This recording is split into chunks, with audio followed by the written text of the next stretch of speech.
Messieurs, dames, bonjour, Jérémy, conseiller commercial Groupe Morin. Suite à la crise sanitaire que nous traversons, le groupe a souhaité prendre soin de vous et de ses collaborateurs. C'est pourquoi dans cette vidéo, nous allons voir toutes les fonctionnalités de la Ford Mondeo.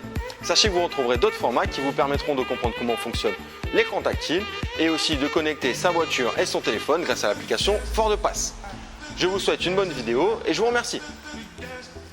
Au niveau du coffre, vous retrouverez en soulevant ceci quelques rangements ainsi que la batterie si jamais vous avez une Mondeo hybride. Les éléments à l'intérieur du coffre, pour ceci c'est un crochet d'arrimage. Il suffit d'enlever le petit cache à l'arrière et le visser dedans. Et à l'avant, derrière ce cache-ci, vous retrouverez un compresseur.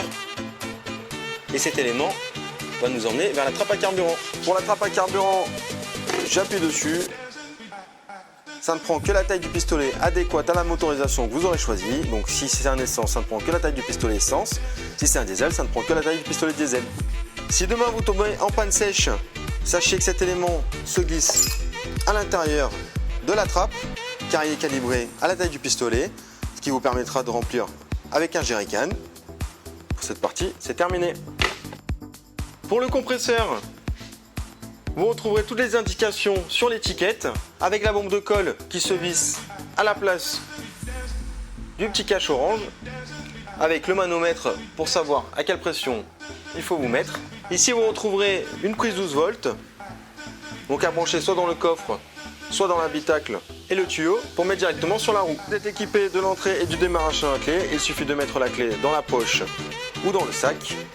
Dans ce cas là, si je veux fermer le véhicule, j'appuie sur les trois petits traits qui sont ici et je glisse ma main pour l'ouvrir, ce qui fera un champ magnétique et qui permettra d'accéder à la voiture.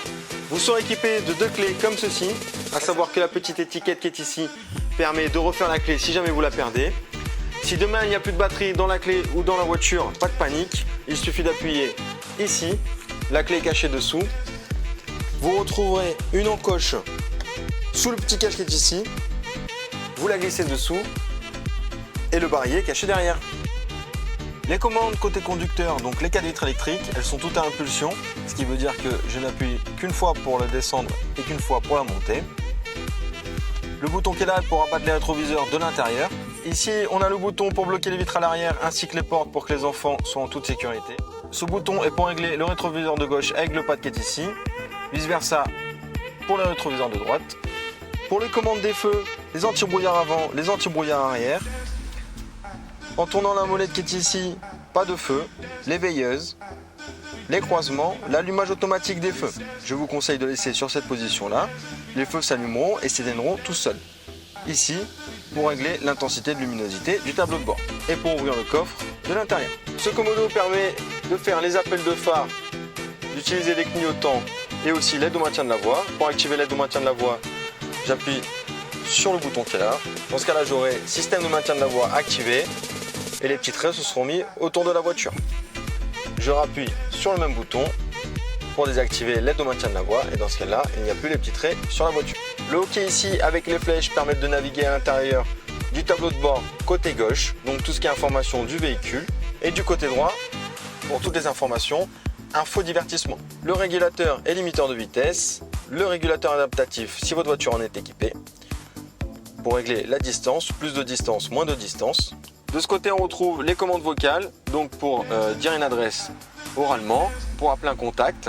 Si je reste appuyé plus de 3 secondes dessus, je passerai directement par OK Google ou Siri pour envoyer un mail ou un message directement à mon contact, pour décrocher, raccrocher, changer les chansons. Le commodo ici est pour les essuie-glaces. Vous avez un petit bouton à l'extrémité pour l'essuie-glace à l'arrière. Si vous mettez un cran, vous aurez l'essuie-glace automatique. Et après, pour régler l'intensité suivant la pluie. Au niveau de l'écran tactile, je vous laisserai aller voir la vidéo qui parle de ça. Au niveau de la climatisation, vous pouvez la gérer par les boutons ici ou à travers l'interface de la tablette. Donc chacun peut régler la température comme il le souhaite. Donc ici, pour baisser l'intensité de ventilation, pour régler la température, pour dégivrer les rétroviseurs et la lunette arrière, désembuer le pare-brise, désembuer au max le pare-brise, mettre en mode automatique. Après, la voiture réglera toute seule la température à 19 degrés dans l'habitacle. Vous retrouverez les commandes du son pour changer les radios et tout ça. La climatisation pour dégivrer le pare-brise avant, mettre le cycle fermé. Donc s'il y a trop de pollution ou de mauvaise odeur dehors, j'appuie sur ce bouton, je suis en cycle fermé, je ne suis pas dérangé par les odeurs extérieures. Vous retrouverez des rangements ainsi qu'un port USB et une prise 12 volts. Pour la boîte automatique, donc P pour parking, R pour reculer. Dans ce cas-là, ça activera la caméra de recul si votre véhicule en est équipé, ainsi que les radars avant et arrière. Pour les radars, le vert tout va bien, le jaune aussi. Au rouge, il vous reste environ 30 cm, que ce soit sur l'avant ou sur l'arrière. Vous pouvez zoomer avec le petit plus qui est ici pour vraiment avoir le bord de votre pare-choc. Les traits de couleur sont le gabarit du véhicule. Ensuite, le neutre, le D pour départ, drive, commencer à rouler. Et le L est le frein moteur forcé. Ce qui veut dire que si vous avez la Mondeo hybride, ça rechargera plus rapidement votre batterie. Et le bouton qui est ici est pour mettre en charge forcé.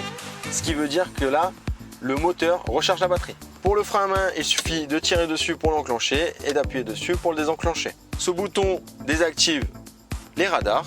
Ce qui veut dire qu'une fois que j'ai appuyé sur ce bouton, les radars ne me dérangent plus. Si jamais je suis trop près d'une plante ou avec une remorque derrière. Le mode éco est à utiliser plus sur autoroute quand vous êtes en vitesse de croisière parce que ça étouffe un peu le moteur pour moins consommer. Et ce bouton là est le système pour se garer tout seul.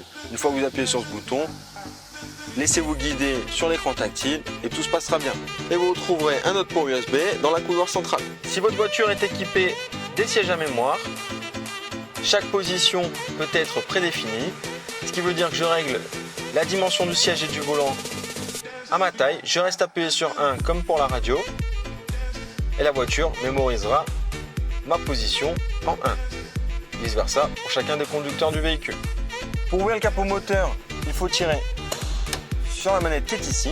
En vous baissant, vous verrez une encoche jaune qui déverrouille le capot moteur. Donc vous pouvez toucher tout ce qui est bleu et jaune. Ici, le niveau de liquide de lave-glace pour vérifier le niveau d'huile avec son bouchon de remplissage. Pour les autres éléments comme le niveau de liquide de refroidissement et le niveau de liquide de frein, je vous conseille de faire vérifier par un technicien. Ne touchez pas les parties orange, ce sont les parties haute tension. Je vous remercie d'avoir regardé cette vidéo. J'espère qu'on a été le plus simple possible pour que vous puissiez comprendre toutes les fonctionnalités de la Ford Mondeo. N'oubliez pas de regarder les vidéos sur l'écran tactile et sur l'application Ford Pass. Je vous souhaite de prendre beaucoup de plaisir avec votre Mondeo et à bientôt!